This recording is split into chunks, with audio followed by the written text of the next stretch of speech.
একজন লালটুস এবং আমাদের অধীরবাবুর ভাষায় খোকাবাবু, তিনি হঠাৎ দেখলাম র্যাম্পে নাচানাচি করছিলেন। সবাই দেখেছেন পশ্চিমবঙ্গের মানুষ। দিয়ে ওখান থেকে একটা আওয়াজ তুলেছিলেন। কি করেছিলেন? ভাঙড়কে দখল নিতে হবে। ভাঙড়ে জিতছে, ওনার ভাষার দ্বারা প্রমাণিত হয়ে গেছে।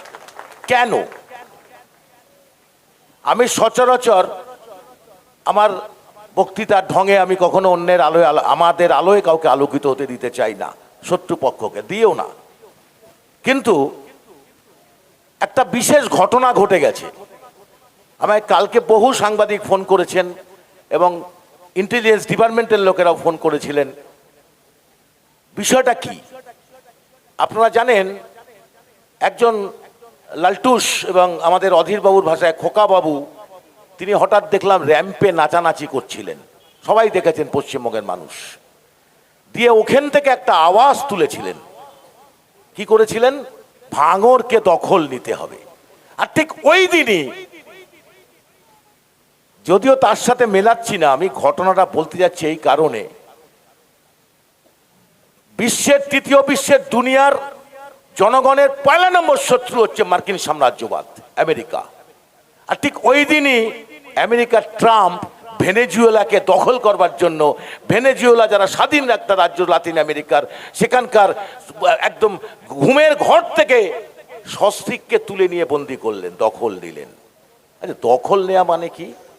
এই মঞ্চটাকে আমরা দখল নিয়ে নিলাম, মানে কি কেড়ে নিলাম।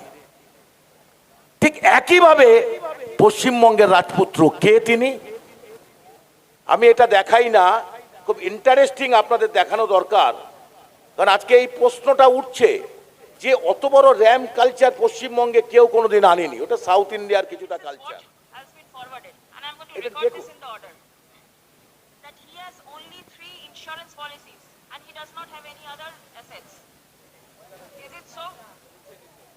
Till date. Till date? What do you mean to say by till date? That means, are you investigating or Investigating is different. You all are not proceeding in the right earnest. I don't know the reason why. এটা হচ্ছে একটা lips and bound. আপনারা জানেন কাকু, বিখ্যাত কাকুর কণ্ঠস্বর। সেই কেসটা অমৃতা সিনহার ঘরে হাইকোর্টে চলছে। সেখানে ইডি সিবিআই যে নথি দিচ্ছে, অভিষেক বন্দ্যোপাধ্যায়ের নাকি 3খানা মাত্র এলআইসি আছে, যেটা দেখে অমৃতা সিনহা আশ্চর্য হয়ে গেছেন যে 3টে এলআইসি, তার ব্যাংকের টাকা কোথায়? সে তার পার্লামেন্টের মেম্বার, তা তো বাইরে ঢোকে, কোথায় ঢোকেন? আমি বিস্তারিত দেখালাম না, সময় নষ্ট হবে, ভাইজান বসে আছেন। এই অমৃতা সিনহার ঘরে যেখানে হলো, সেখানে তিনি যে বলছেন যে কাকুর কণ্ঠস্বরের তার সাথে কি মিলেছে, রিপোর্টটা দিন আপনারা। দীর্ঘক্ষণ এই মামলাটা চলেছে। ওই দিন আমি হাইকোর্টে প্রেজেন্ট ছিলাম, যার ফলে আমার শোনার সৌভাগ্য হয়েছিল। এবং অদ্ভুত রকমভাবে সেই লালিপপ ছেলেটি যে 11 সালে যে ক্ষমতা দখল হলো, তার পিকচারই তিনি ছিলেন না। কোথায় ছিলেন আমরা তার নাম জানতাম না। অনেকে এখানে নতুন রাজনীতিতে এসেছেন, আমি তো নতুন রাজনীতির লোক না, রাজনৈতিক কর্মী, 40 বছরের পলিটিক্যাল ক্যারিয়ার আছে আমাদের। তা স্বাভাবিক কারণেই আমরা তো একে খুঁজে পাইনি কোনোদিন। হঠাৎ কে রাজপুত্র, রাজকুমার, অথচ খুব আশ্চর্যজনক ঘটনা ভাবে যারা এখানে কেউ যদি মদের দোকানদার থাকে একটু জিজ্ঞাসা করে ফেলবেন, পশ্চিমবঙ্গের মদ একটা শিল্পে পরিণত হয়ে গেছে। মদ থেকে নাকি সবচেয়ে বেশি আয় হয়। তাই জন্য রেশনে মদ দেওয়ার ব্যবস্থা করতে পারে মমতা ব্যানার্জি, কেন? যুব সমাজকে ভেঙে দেওয়ার জন্য। যখন নওশাদ সিদ্দিকী বলছেন তামান্নার বাড়িতে গিয়ে যে মা তোমরা রোজা রেখেও ছেলেদেরকে পড়াশোনা করাও, কোনোদিন কেউ বলেনি। এই রাজনীতির ময়দানে এমন একটা পরিবার থেকে যিনি উঠে এসছেন, যার সোনার পালঙ্কে থাকার কথা ছিল, তিনি রাজনীতিতে এসে বলছেন শিক্ষার আলো জ্বালাও মানুষের কাছে। শুনেছেন নাকি? আজকে সমস্ত মানুষের মুখে চর্চা হচ্ছে। আর আরেকজন এলেন, একটা উচ্চ কুলশ্রেষ্ঠ ব্রাহ্মণ, নিজেকে গর্ব করেন, মমতা ব্যানার্জি বলেন সবসময়। আবার রেড রোডে গিয়ে টুক করে একটু হিজাবটাও পরে নেন, মানে ক্লাউন ফেস করতে হবে তো মানুষকে, ভোটের রাজনীতি করতে হবে।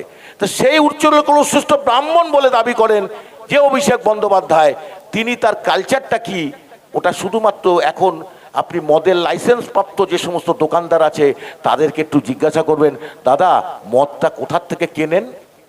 নামটা হচ্ছে ভেপকো, BEVCO, ভেপকো। এই ভেপকোর কাছে সমস্ত মদের কোম্পানি ওখানে মালটা ফেলবে, ভেপকোর থেকে তাকে নিতে হবে। এই ভেপকোর মালিকানা কার? ওই ভেপকোর কমিশনটা ওই ভেপকো থেকে চলে যাচ্ছে অভিষেক বন্দ্যোপাধ্যায়ের কাছে। অন ক্যামেরা আমি বলছি এটা। আপনারা জানেন পিজিতে উডবান ওয়ার্ডের আগে একটা পয়সা দিয়ে ট্রিটমেন্টের ব্যবস্থা হয়েছে, তার মালিকানা কার? অভিষেক বন্দ্যোপাধ্যায়ের বাবার। অভিষেক বন্দ্যোপাধ্যায়ের বাবার। বিভিন্ন ট্যাঙ্কারে তেল আসে, সেই তেলের যে ট্যাঙ্কার থেকে তেল পাচার করা হয়, সেই পাচারের টাকাও কিন্তু অভিষেক বন্দ্যোপাধ্যায়ের কাছে যায়। বালি চুরি, মাটি চুরি, যত চুরির টাকা, চাকরি চুরি, সব ওই অভিষেক বন্দ্যোপাধ্যায়ের কাছে যায়। আমাদের প্রিয় নওশাদ সিদ্দিকী ভাইজান যখন ওয়াকফ সম্পত্তির উপরে অভিষেক বন্দ্যোপাধ্যায়ের ক্যামাক স্ট্রিটের অফিসটা আছে বলছেন, তো উনি চ্যালেঞ্জ করতে পারলেন না কেন? না, ওটা ওয়াকফ সম্পত্তি নয়। প্রকাশ্যে দাঁড়িয়ে চেয়ারম্যান বলছে, আমাদের বিধায়ক বলছেন যে ওয়াকফ চোর ফিরহাদ হাকিম, যাক না একটু মামলা করতে যাক না। যখন দেখছে যুক্তি তর্কের কাছে হেরে গেছে, এটা একটা চোর দুর্নীতিগ্রস্ত দল, তখন পুরোপুরি দখল নিতে হবে। ঠিক আরেকটি জায়গায় দেখাচ্ছি, সেটাও দেখলে আপনারা বলবেন আমি সচরাচর এটা দেখাই না, কিন্তু পরশুদিনের অভিষেকের এই কথার পরে এইগুলো আপনাদের সচেতনতার জন্য একটুখানি মানুষের চর্চার মধ্যে নিয়ে আসবেন। আমরা কেউ বলছি না, বলছেন কে? সিপিএম করা লোক, সিপিএম থেকে এসছেন, কিভাবে জায়গা দখল করতে হয় আমাদের চেয়ে ভালো জানে। হ্যাঁ, সেই কারণেই তো ওনাকে নেওয়া হয়েছে। কি করে মানে যেটুকু পড়ে থাকবে সেটা কুড়িয়ে কাছিয়ে নিয়ে আসতে হয় কি করে, সেটা উনি ভালো জানেন। কে বলছেন? বুঝতে পারছেন তো কে বলছেন? এটা এই নিয়ে কোনো বিতর্ক মন্তব্য আমি করবো না। যদি কোনো ভালো থাকে দলের যারা মুখপাত্র তাদেরকে গিয়ে বলবো। সব্যসাচী দত্ত বলছেন কাকে? তাপস চ্যাটার্জিকে।